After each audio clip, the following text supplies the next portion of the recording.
abrihin yung Bibles mga igsoon in the book of Romans chapter 1. Manindot kay ilang tao no magpakli mo sa inyong Bible ba? Kay Bible Baptist good, amen.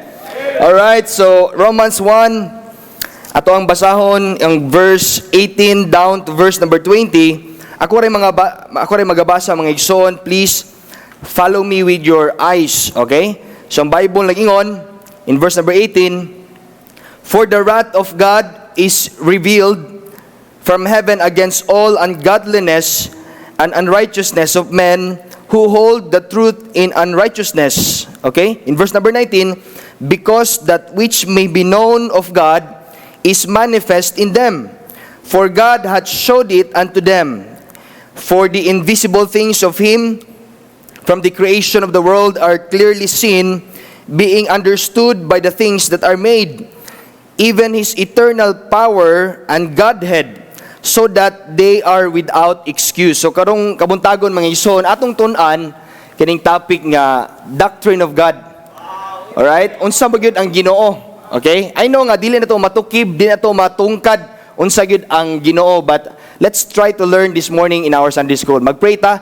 Father God in heaven, Lord, salamat kaayo sa imuhang kaayo sa matag usa kanamo. Salamat Lord sa tanang Kristohanon, members of this church, even our visitors this morning. Salamat Ginoo Lord sa paghatag nimo proteksyon nga makaanhim diri sa balay tigumanan this morning, Lord. Thank you for your bountiful grace and mercy throughout the week. Salamat sa mga blessings nga mong nadawatan. Salamat sa proteksyon kapis kay sa panglawas. Salamat Ginoo Lord sa ubang Kristohanon usab nga naglantaw sa live streaming this morning. Salamat Ginoo nga makadayig media nimo.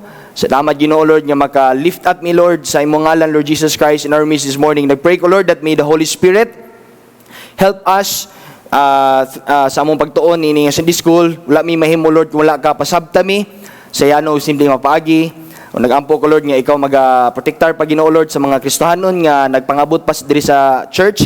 Nagpray ko Lord nga ikaw mag-uban kanila silang pag-travel. Salamat Lord. Nagampo ko nga ikaw mag-abri sa mga hunag kasing-kasing. Wala mi mahimo kung wala ka. All these things I ask and I pray in Jesus' name. Amen and amen. All right, you may now be seated, please. Okay, so doctrine of God. Letter A, point number one, mga ison, dito ta. The concept of God. Okay, unsa man ang konsepto regarding sa Ginoo. Okay, letter A, the logic of the concept of God. The fact of the existence of God is a first truth, di ba? Kitang tanang tao, nagtuo magyutang ni-exist ang Ginoo, right? Hello? Wala magyud tao aning kalibutan nga makaingon ka nga wa man tili mi-exist ang Ginoo, pastor. No. Kay the fact of the existence of God mo ni primerong mabal-an nimo isip usa ka tawo, right? So kabantay ka sa bata, mataw siya, wa pa magyud siya kabaw nga na Ginoo, but moabot gani ang panahon nga fully matured niya ang mind. Makabaw siya nga, wow, nindot kayong adlaw, nindot kayong moon, kay instinct sa tao nga makabaw gyud ka nga nay Ginoo. So a first truth is knowledge that is intuitive. When we talk about intuitive, next slide please, knowing something without having to be told. Oh, mo na. Diba? Bisang pag di pa kastultian nga dunay Dios, dunay Ginoo, manasayod na kadaan.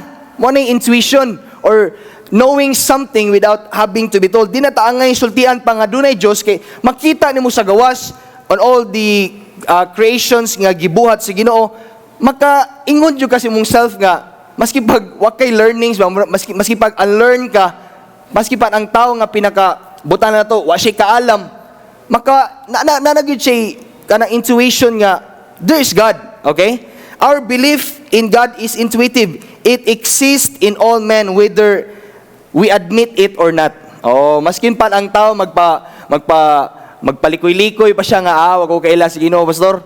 Wala gyud. At the back of his mind, at the back of her mind, nagtuo gyud na siya nga dunay Dios, right? So, the knowledge of God mga igsoon kini atong kahibalo regarding sa atong Ginoo, it is a unique feature sa tao. Wa pa mo masayod nga unique ni nga feature para sa tuwa kay wala ni sa ubang mga creations sa Ginoo, wala ni sa mananap, right? Kita rin ay intellect nga maka hunahuna ka nga dunay Ginoo, di ba? Kabantay ka ang iro maingon ka God dili oy kita ra gyud, di ba? So it is a unique feature of man kay doon na tayo gitagaan to sa Ginoo intellect para makahibaw ka doon na Ginoo. Such knowledge mga igsoon is universal because all men manifest a belief of some God. But when you go to other country, mangutaan na ka nila dito, they have this thinking or knowledge nga there is a form of a God. Di ba? Bisan asang nasod. Di ba? So, that kind of knowledge is universal. Tanang tao mo manifest, mo pamatuod yun sa ilahang kaugalingon nga there is a God nga mas labaw pag yun sa tao. Okay? And then, such knowledge is also necessary because the mind of man is compelled by its nature to recognize God. So, kaya kanina itong una-una mong God, mo recognize na nidaan sa Ginoo. Kamantay ka during times of hardships in life, kanang problems, troubled kay ka, wala kay laing madangpan, mahununaan pa. Kabantay ka nga, makanahuna din kasi Ginoo. So, mo na siya. Mga isoon, mo compelled niya, atong mind mo compelled of recognizing God. So, in Genesis chapter 1, in verse number 1, klaro diha mga isoon, in the beginning, God created the heaven and the earth. Way laing nagmugna aning kalibutan na. So, ni-exist na daan ang Ginoo, sa wala pa di ay ang kalibutan. Yes, tinuod na. Naana daan ang Ginoo. Wala pa ma-create ang kalibutan og mga butang or apil kita nga naa diri ning kalibutan na. In Hebrews 11 verse number 6, but without faith it is impossible to please Him, for he that cometh to God must believe. O kitang tanang tao, if you come to God, you must first believe nga Ginoo siya, right? The moment nga naluwas ka, di ba mituog ka nga si Jesus Christ Ginoo? Oh, so kitang tanang tao wagi maka limod niini mga igsoon nga we have this kind of knowledge nga dunay Dios. So mo ni letter A, the logic.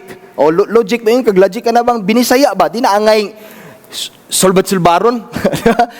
Nagiginoo-daan, okay? So, letter B, false concepts of God. False concepts of God kay nasayod ta nga dili tanang tao naagit sila yung sakto nga konsepto regarding sa Ginoo. Belief in the existence of God as a higher power is natural and normal, di ba? Kita mutuo man kita nga naapay mas labaw nato. Gani out sa creation sa Ginoo, mas labaw pag ni ang anghel sa tua ug intellect sa kahibalo lang.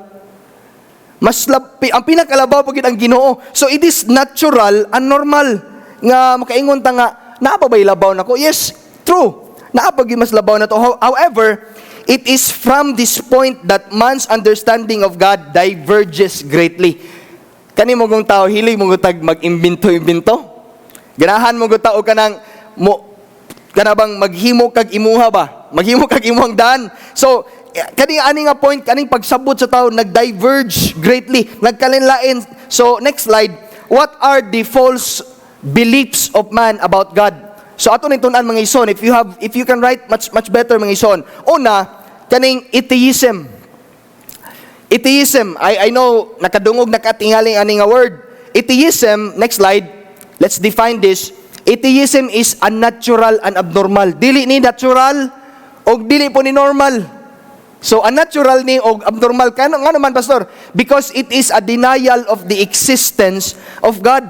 Doon ay mga tao nga mo deny gid sila nga naay Dios.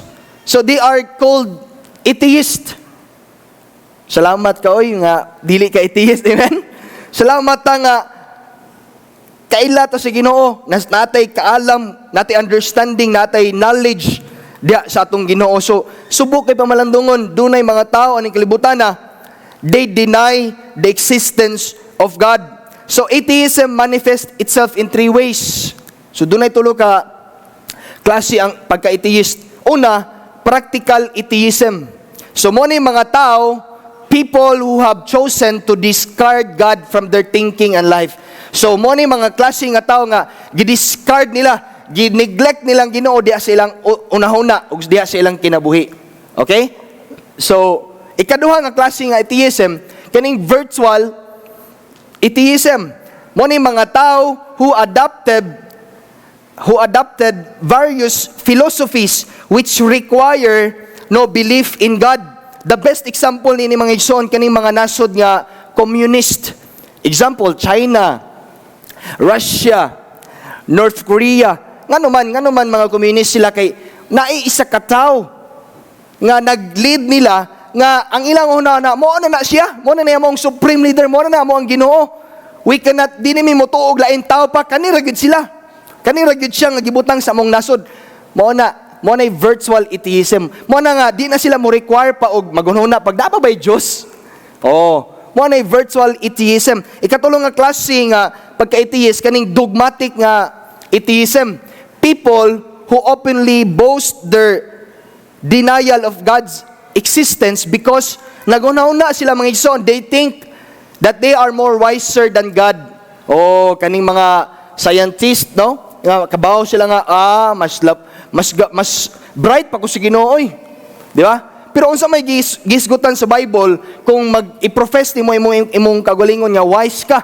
Atong basahon in Romans 1:22, professing themselves to be wise, they became fools. Kung ikaw karon mga igsoon, if you are watching our live also mga igsoon, if you profess nga mas labaw pa ka sa Ginoo, mas wise pa ka sa Ginoo, ingon ang Bible, buang-buang ka. Amen. Hello. Right? So, another verse, Psalm 14 verse number 1. The fool hath said in his heart, ang buang-buang miingon siyahang kasing-kasing, there is no God. They are corrupt. They have done abominable works. There is none that do it good. So, moingon gani ka nga walay Dios. Usara gitubag sa Bible sa imuha. Buang-buang ka or pangoy-pangoy ka. Amen. So muna mga igsoon. So ikaduhang false conception or ikaduhang false beliefs of man about God kaning agnosticism. Unsa man ni pastor? Next slide. It literally means mga igsoon not knowing God. Ako nagbinisiya diha. Wala ko'y hanaw nga naaday Ginoo. So agnosticism affirms the impossibility of ever knowing the certainty of God. So mo na klase nga false belief sa man about God, agnosticism. Wa jud koy knowledge, wa koy hanaw gyud nga dunay day Ginoo pastor. Naay mga tawo ni nana.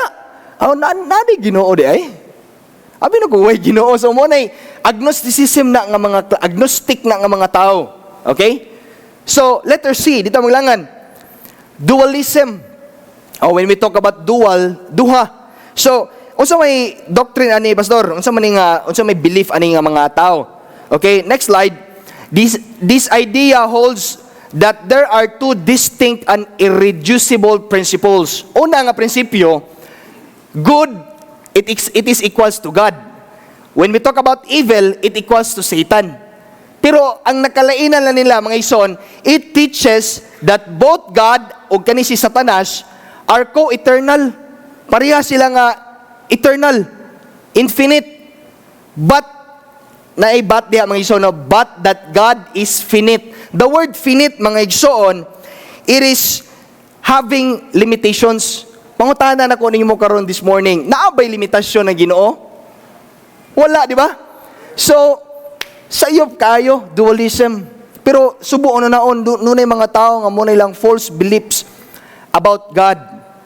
That God is only finite. Kana bang limitado lang Ginoo, dili gamahanan ng Ginoo, dili siya powerful, wala ang Ginoo sa tanang mga lugar. Mo na ilahang pagtulunan. Okay? Another one, letter D. Kaning pantheism. So, pantheism, next slide, it is the belief that all things are divine. O ang tanang mga butang daw mga igsoon, sagrado ni. Halaka. Its motto, ang ilang motto mga igsoon, God is equals to nature. Wala dili ka pataka og putol-putol og kahoy diha. Baliti, ayaw na putla doy. Kay naay kwan diha. Naay supernatural nga power diha, magabaan ka. So God is equals to nature. In other words, God is a tree, God is a rock. Daganang Ginoo. kung ikaw naa ka karon nagpractice ka ni, subo kayo naon may son, you are wrong. God is an animal. Okay, I have some pictures here to illustrate mga igsoon. O, lantawa. Unsa kani nga nasod, no? I think Indian, no? Indian. They practice nga kaning mga old nga mga kahoy, dini dapat nimo hilabtan. They are sacred, sagrado ni sila. Kay nature, naa diha ang Ginoo God is equals to nature. Okay, another. Oh, kana. God is a rock or a stone. Makita gani kag ang bato na purmag Ginoo. Grabe. Sagrado gina. Unsa ba nga klase nga mga pagtulunan? False belief, pantheism. Another picture. Oh, nabali na karon. Ang unggoy na imo-bless sa tao. Goy. Palaringini ko, goy. Di ba? Ang tawa, mga iso. Another picture. Oh, lahi na karon. Lahi, mo na nga, there is a need for us to send out missionaries. Amen? Para ma-warningan ni, na yung mga missionaries na to, missionary coming from Indonesia, nagwali lang lately sa tong church. They want to go there. They need to go to Indonesia. Kaya naman, doon ay mga countries nga nag-practice ni ini nga belief para masultian nila ang mga tao. That is the need of supporting and sending out missionaries. Kaya naman, mga igsoon, subo paminawon that existing ni nga mga practices sa ubang nasod. Another picture.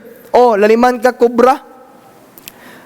Ilahang ampuan or tagaan o pasidungog.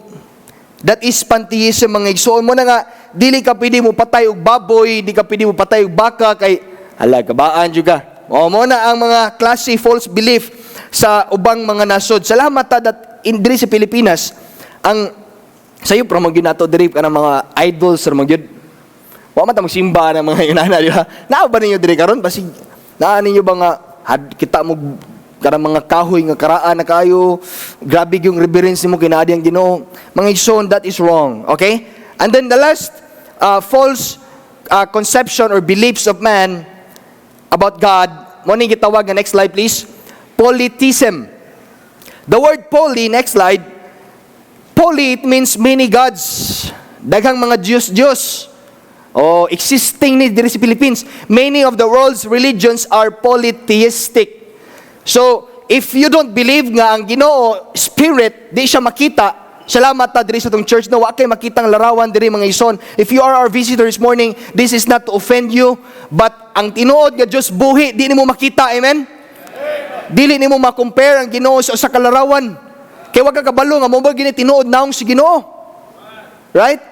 So, mo ni subo no naon, the belief in many polygods, it is a small g, di na capital G diha mga ison. It means mga Diyos. Okay?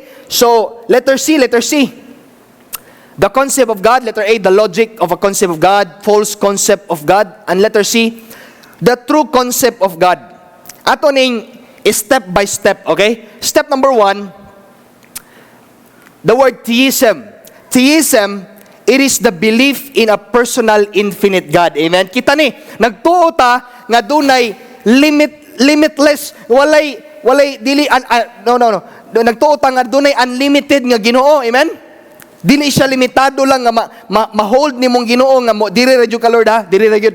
We believe in that nga eternal ang Ginoo. Amen? So mo na step number 1, the true concept of God. We believe that there is a personal and infinite God. Okay? Step number 2, monotheism. The word mono, usa ra gyud. So this is an extension of theism into the belief of the existence of only one personal, infinite God. Okay? And then step number 3, mo ni dire, the triune monotheism. Yes, there is only one God. Pero timan mga igsoon, nagpadayag siya sa tulo ka, unsa man, Sunday school man tulo ka persona. God the Father, God the Son, and then God the Holy Spirit. But there is only one God. 3 in 1. They are united. Usa ra gyud ang Ginoo. But they are triune. It means they are united in one. Okay? So this form of monotheism states the full biblical revelation of God nga nasulat gyud sa Biblia. Okay? So mo na true concept of God. Okay, letter D. Okay, the definitions of God. In fact, God cannot be defined. Diba? Dili magini mo ma-describe or di ka kahatag og meaning unsa gyud ang Ginoo. Right? Our God is above definition. Atong Ginoo, di ka kahatag ginyag meaning or definition. He is incomprehensible, eternal, and infinitely above the intellect of man. Mo bitaw nga, ingon ang Bible nga, my ways are higher than your ways, and my thoughts are higher than your thoughts. Kay kung mutupong patong una-una sa Ginoo, ay mapahambog ta, di ba? Mo na nga kita, di kita kalabaw sa Ginoo. Mo na di kita ka hatag og real nga definition sa Ginoo. Any attempted definition of God is anthropomorphic. It means it can only be put in human terms. O ini nga paghatag definition sa Ginoo, it is just in human terms. Kay wa man tao nga maka-define gyud sa Ginoo, okay? So, what does the Bible says of the designations of God? Okay, number 1, God is a spirit. Amen? Hello? Ang Diyos, mga ison, spirit. When we talk about spirit, makita nimo dili. Dili gyud. Alright? So, John 4:24, atong basahon. Klaro diya mga ison. God is a spirit, and they that worship Him, kung ikaw musimba niya, must worship Him in spirit and in truth. So, klaro kayo nga ang Diyos espiritu.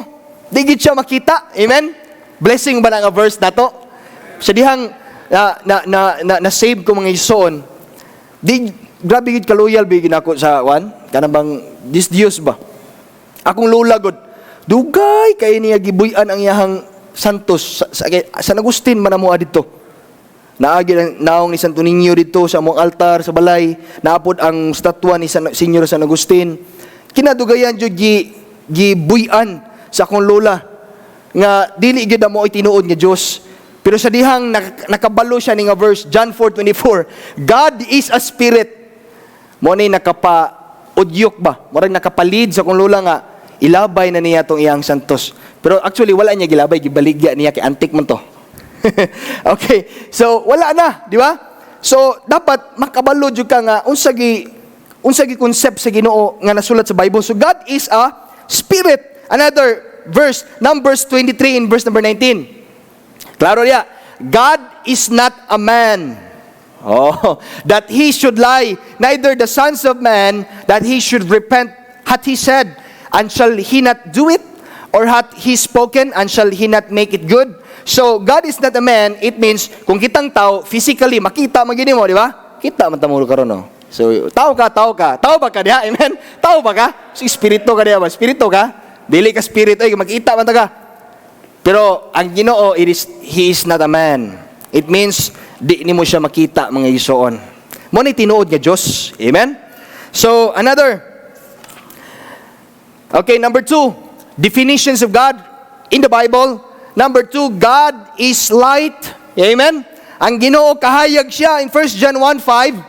Then this then is the message which we have heard of Him and declare to you that God is light. Amen? And in Him is no darkness at all. So, klaro kayo nga ang Ginoo kahayag. Kita ba sa una mga igsoon, gikan ba sa kangit-ngit? Amen? Salamat ta nga ang kahayag sa Ginoo ni abot sa ato ang hunahuna og kasing-kasing nga nalamdagan ta, nga nadawatan nimong kaluwasan, nga gitanyag ni Ginoong Hesukristo. Salamat sa Ginoo for that. Amen? We are in darkness sa una. Since light is the opposite of darkness, so this is a statement of His holiness. Alright? So number 3, definitions of God in the Bible. God is love. Salamat ng Ginoo gugma, amen? Ang ngayon ba kahigugmaon sa Ginoo? Para nako murag dita ngayon higugmaon sa Ginoo no kay makasasa ta. Pero salamat sa Ginoo nga kung ang tao mahigugma, limitado ra gyud, pili ra gyud ang iyang higugmaon. Ikaw ba kung mahigugma ka sa imong isigataw or di ka kaila stranger, it is automatically ba nga, oy Brad, nahigugma ko nimo dili oy, di ba? Pili ra gyud imong pahigugma, pero salamat ta nga ang Ginoo walay pili iyang gugma. Amen? Makasasa man ka, grabe man nimo ang imong mga sa nga nabuhat sa Ginoo. Believe this mga ison, God still loves you. Amen? So God is love, 1 John 4:8. Next slide. He that loveth not, knoweth not God, for God is love. Amen. Okay, number 4. Kaupat nga definition of God in the Bible, God is a consuming fire. Alright? Consuming fire. So Hebrews 12:29, for our God is a consuming fire. Fire, mga igsoon, kining kalayo, nag-symbolize ni judgment. So, mga igsoon, ang Ginoo di ay muhukom. Mabitaw ingon si Pastor, balik-balik ko niya. Yes, dili but pasabot, nga save na ka, di nakakasa, right? Kamo, di na ba mo kasa? Kay luwas na mo? No, it is impossible for you. Kay napata sa human nature na ito mga ison, makasasa pa niya ito ang lawas, pero salamat ta, nga kaniya itong kalag secured na, amen? Pero, hinumdumi, dunay judgment. Our God is a consuming fire. Righteous ang Ginoo, just ang Ginoo, manang na justice. Manang nga dita dapat po na ito abusaran ang Ginoo. Alright? So, muna ang concept of God. Point number 2. Okay, we are talking about the doctrine of God, okay? Number 2, the existence of God. Ang pagkaanaa sa Ginoo or ang pagkatinuod sa Ginoo, God really exists, okay? So, letter A, the existence of God established by reason. Okay, number 1, the argument from universal belief. Ang tanang tao do nagikahibalo that there is God, right? So, the first truth intuition of God is universal. Nakatunan na to na ganina nga, bisan asa nga lugar aning kalibutan na, people will believe that there is a form of a God. Doon nagiginoo. Maski pag dili ka Pinoy, kuhan ka, Papua New Guinean ka, even though if they don't know Jesus Christ, even though if they don't know God, but at the back of their mind, they have this kind of knowledge nga, naagi ginoo, ilang tao pa lang kasi creation, di ba? So, kani siya, universal nga pagsabot ni mo sa Ginoo. All men everywhere hold this concept because man is created in the image of God. Nganong magunahuna ka nga naay Ginoo? Because we are all created in the image of God and possesses an inherent God consciousness. Naatay God's consciousness within us. Muna nga, dili na katingalaan nga moila ka Ginoo. Atong basahon in Genesis chapter 1 in verse 26. Diaw nag-ingon ang Bible, and God said, "Let us," nagkatong katong triune, no? Triune monotheism ganina. So, let us, the word us is plural, di ba? So, silang tulo, God the Father, God the Son, God the Holy Spirit, they exist, they coexist before pa ang kalibutan. Let us make man in our image after our likeness. Muna nga, dili katingalaan nga ang tanang tao doon nagikonsepto nga doon ay Diyos. Amen? So, dili excuse nga, ibutan na to, African ka. O ibutan na to, kanang nagpuyo ka sa India, kaya daghan man silag mga, kanang Ginoo. So, dili excuse nga, moingon ka nga, there is no God. Because, tanang tao, gibuhat ta in the image and after the likeness of God. Muna nga naadyo kay concept that there is a God that is higher than me, higher than us. Romans 1 in verse number 19 and 20, because that which may be known of God is manifest in them. Gimanifest sa Ginoo kanato, kaning knowledge na to about sa Ginoo. For God hath showed it unto them. In verse 20, for the invisible things of Him from the creation of the world are clearly seen, being understood by the things that are made. Masabtan na nimo sa nga naay Dios tungod kay naay mga butang nga nahimo, amen? Klaro kayo wala nga there is God. Kaya nagkat-on man ta karon the doctrine of God, all right? So God really exists, di ba? Mga ison. So if only one man or one tribe, paminaw mga ison na if usara ka tao or usara ka triboy na ay understanding or knowledge about God, it would mean little, di ba?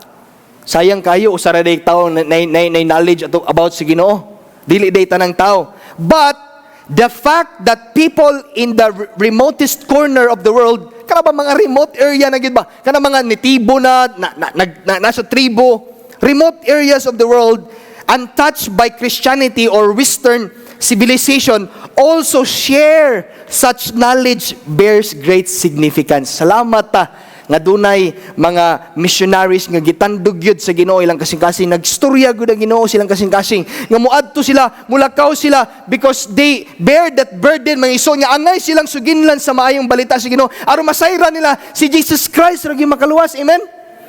Manang maluya, manang dili ta maluya og kanang support sa missionaries, mga iso, amen? The more kang ma-encourage kay nga naman, nauhaw ng mga tao nga naa sa remote areas na kalain-laing nasud to know about our God, to know about Jesus nga imong nadawatan. Dili ta dapat na imong selfish. Mo na nga salamat na nga excited ta October 3, mulakaw na ang ato ang missionary to Armenia. Laliman ka, nag-share si Pastor Toper og testimony dito sa Bohol, kay nakita mi dito, wadam hanga, nagkita mi. Nagbakasyon naman ko, ako kabaw po niya na si Pastor Toper dito sa nagsimba ko, imbalik ko afternoon service kay giingnan ko ni Pastor Jonathan nga ako magwali sa afternoon service nila. So, tinga ako kay pag-abot ako simbahan na Pastor Toper ito, nagsa-istorya na ako nga. Pastor Toper mo gini oh. So, pagdoon ako, Pastor Toper gini ay. So, naghatag siya testimony nga, ang ilang abang lang dito sa Armenia, it would cost 25,000 pesos. Balay lang na ha. So, ang ilahang kultura dito sa Armenia, daw yung matud pang Pastor Toper, dili pwede nga ang balay nimo nga giabangan, himuon nimong tigumanan. So, kung ganahan kag mag-start, kung nana kay nasuluin or nadala na Bible studyhan nimo, unya, mag-start na kag service, kinahanglan pa kang mangabang og another building, so another cost na pod. Laliman ka, dili lalim ang muadto ka dito, unya, dili bitaw ka full-heartedly nga mi-surrender sa Ginoo. Kasi mo uli ka kalit. Nga di mahala dili. Ay, pero salamat ta nga October 3 mulakaw naging sila. Amen. Nalipay pa ta na mga ison. They want to go there. Dili kay magpa-hiyahay sila dito. They want to share the Armenians about the Jesus Christ. Mga ison. Mo nay nakanindot niya na. Okay? Number two. The argument from cause and effects. Okay? So, it is an accepted principle that everything must have a cause. Di ba? Tanang butang aning kalibutan na doon na gini-cause, doon na rason. Okay? Things don't just happen. Ha? Di ba? Example, microphone. Dili kaning microphone nga nitungha lang kalit. Things don't just happen nga walay reason. Nganong gi-invent ning microphone aron magamit sa speaker sa tao nga musturya para kamo nga nasa likod madungog mo, amen? Madunggan ninyo ang nagstorya, right? So, naani tanang butang, I believe things don't just happen without any reason. As we look around the world and see its beautiful, wow, or see its beauty rather, mga ison, and wonders and intricacies, reasons brings us to the conclusion that there must be a cause. All right? So, arguments for God's existence. Number 1, letter A, B, and C. It reveals intelligence. So, man is intelligent. Amen? Intelligent ka, oy. Ayaw ko na nga, Pastor. Bugs mo ko, Pastor, eh. Bugo mo ko, Pastor. Dili, oy, intelligent. We are intelligent. Therefore, His cause must also be intelligent. So, dapat ang imuhang katuyuan, imuhang cause, you should be intelligent. Kamantay ka, daghan kayong mga invented ng mga butang aning kalibutan na tungod kay ang tao, bright jud. Di ba? Kay kung wala pa ni mga tao nga, pahitan, kining suga. Kung ipaungon nimong tanang suga karon diri simbahan pitingit ngita na to, oy, salamat nga dunay tao nga nag-invent sa suga, right? So, man is intelligent. So, God reveals His intelligence through man, okay? And then, letter B, reveals personality. So, lahi-lahi tag mga kinaiya, right? Pareha ba tag kinaiya? Buutan ba tang tanan? Dili, no? Dahil kinaiya na to nga, dali ra ka sa puton, dali ra ka maglaba di mong So, kuan pa sa binulanon pa dito sa kuan, dali ra ka maitok. Ano ba? Dali ra gyud mo kuan imuhang kinaiya. So, man has different personalities. Pero salamat nga ang Diyos, wa mausab yang kinaiya nato. Amen? And then number 3, muna diha, ditso mo guna, reveals power. Okay? So we see great power in many aspects of creation. The power must have had a cause that is powerful since energy comes from an energizer. Di ba kabantay ka? Energy comes from energizer. So kung ang Ginoo, kung dili siya source sa power, kaning atong adlaw karon, pwede ni mapahong, di ba? Kaning sun ba, if you go outside lang, tawag ning gawas, hayag kayo, nindot kayong adlaw lang tawo, no? If you go outside, and then if God is not the source of power, aning adlaw siya sa gawas, di na mo hayag, oy. Sama sa battery ba? Kabantay ka sa battery. Next slide, please. I-charge yun na nimo para na power, di ba? So, ang source, it is not the battery. Kung sa may source, ang electricity. Isaksak nimo na sa outlet para na siya power, aron ma-charge siya. Kita sad, isip mga kaanakan si Ginoo, maluya gid ka kung wala kay tontoon sa Biblia. Amen? Mga igsoon, dangup lang gid ka si Ginoo. Kinahuman naman atong time, mga igsoon, God is the source of power. He reveals His power to us, labi na makita nimo sa creation. So, God is really existing, right? Moto ba tandanan nga God exists, amen? Hello? Say aloud, amen be? Amen. Salamat sa Ginoo that God is real, God really exists. Ato ni padayonon next Sunday mga igsoon, I hope that we can cope it up, okay? So let us pray. Father God in heaven, Lord, thank you kaayo for this wonderful morning that you've given to us. Thank you for the successful nga pagkaton na mo sa Sunday school. Salamat Ginoo Lord sa pagtulunan na mo regarding you Lord, regarding the doctrine of God. Salamat Ginoo for your faithfulness. Lord, nagpray ko that may you bless us as we continue sa mong service this morning. Nagpray ko Lord, ikaw mag-bless sa divine service. Bless Pastor Ray as he speak to us. Magwali siya Ginoo during our divine service. Salamat Lord sa tanan. In Jesus' name I pray. Amen and amen. All right.